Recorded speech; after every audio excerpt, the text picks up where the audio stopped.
What up, everybody? It's your boy AJ, and we're back. Now, you know what today is. It is the game. The Michigan-Ohio State rivalry is back again. We are under 40 minutes from tip-off, and I just had to get some pregame reactions and my thoughts before the game started. Now, you know, as always, I'll be back after the game to give you my thoughts. But I decided to do something a little different today and tell you my thoughts heading into this game, as it has been an up and down season for both teams and a little better than I expected. Both teams come into this game 10-1. Michigan has not beat Ohio State since 2011. Now, Ohio State suffered a loss in non-conference against Oregon at home and looked like to be the best win for Oregon of the season, but they done milked that away by losing to Stanford and a Utah team. So Ohio State has got nothing but better since then. Defense has improved better. C.J. Stroud is a Heisman contender. He may be the front runner right now, especially after his performance against Michigan State last week was on fire. Now, we all know Michigan is an underdog, and I do think, sadly to say, that they won't win this game. But my thing is, I hope they can keep this game close. Now, I believe it was 8.5 by Vegas. But I'm going to give you the keys to why I think Michigan can win this game, and then I'll come back to maybe tell you if I change my mind or not. But number one, let's start with this.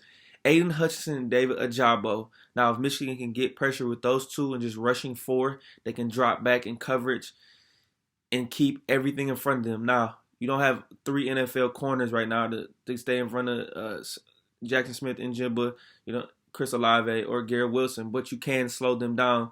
And if you can get pressure with four, muddy the pocket for C.J. Stroud, make him throw off balance, which he has not shown the ability to do.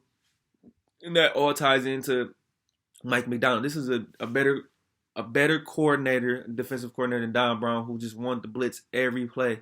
Now you have to mix it up a little bit with some zone coverage, man-to-man, but keep them guessing.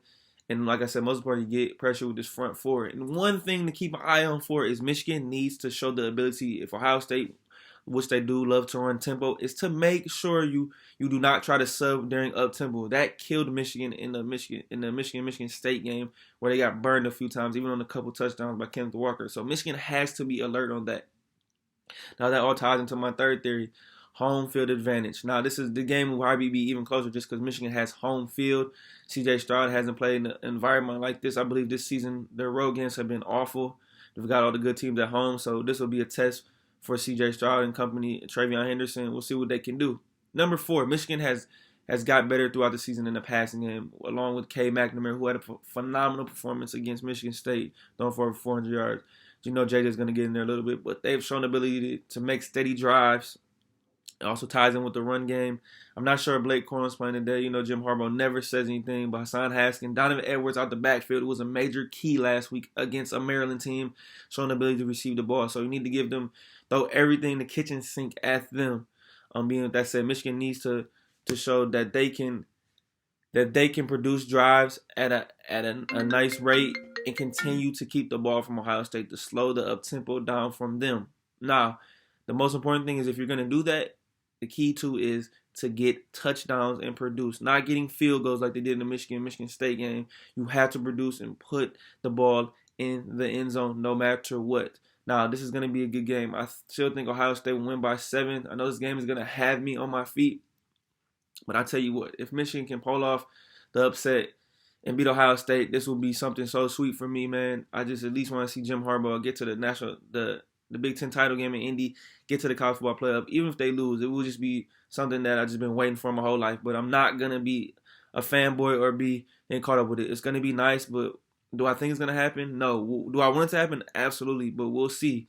This should be a good game, though. I'm looking forward to it. Like I said, we're under 40 minutes. I just want to give you my quick preview on this game. So it's in the trenches, baby. It's in the trenches now. Can Michigan win? So at this point in time, though, Jim Harbaugh's 0-5. They didn't play him last year. Now, at some point in time in a rivalry, you have to win in order for it to be a rivalry, and Michigan hasn't showed the ability to do that. After all these years, you would think at least once Michigan could slip into a W. Something could go their way, but they have to find the ability, and I feel like this team is a lot tougher mentally, so we'll see who's going in this game. You got to get over this hurdle. So I'm ready, you guys. Hey, like I always say, go blue.